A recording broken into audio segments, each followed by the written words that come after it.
जो छा छा शान बयान कया मुंहिंजा सोहणा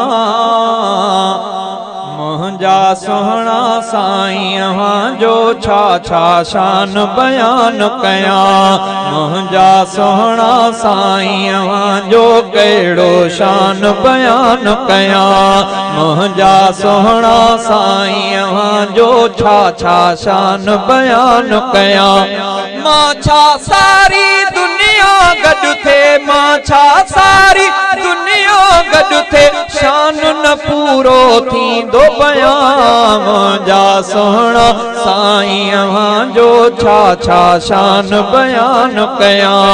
रब जा आयो रसूल अव्हां ऐं रब जा आयो हबीब अव्हां फर्श खां अर्श ते पहुची साईं फर्श खां अर्श ते पहुची साईं रब जिथे आहो करीब अव्हां रुकजी वियो जिब्रील बिदग में रुकजी वियो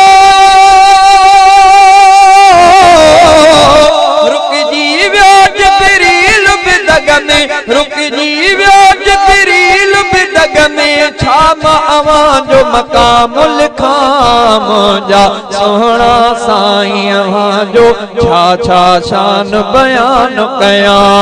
मुंहिंजा सोहणा साईं अवां जो छा छा शान बयान कया जेको अवां ते नाज़िल थियो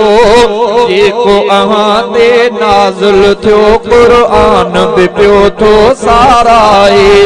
वरफ़अना लक ज़िक्रक काथे वरफ़अना लक ज़िक्रक काथे वज़ुहा आहे काथे मुज़म्मिल पायासी काथे मुज़म्मिल पायासी पढ़ंदो आहियां प्यार मंझा मुंहिंजा सोहणा साईं अव्हां जो छा छा शान बयान कया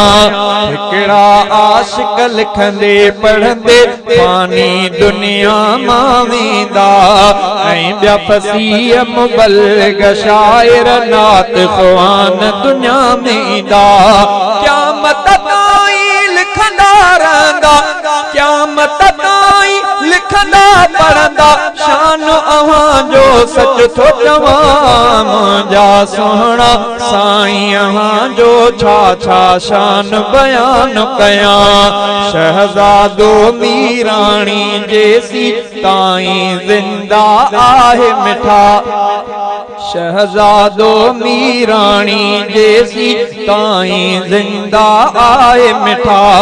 लिखंदो रहंदो शान अव्हां जो इश्क मोहब्बत साण सदा सिक सां पढ़ी सलवात अव्हां ते सिक सां पढ़ी सिक सां पढ़ी सलवात अव्हां ते नालो अव्हां जो थो मजमा मुंहिंजा सोहणा साईं अव्हां जो छा छा शान बयान कया।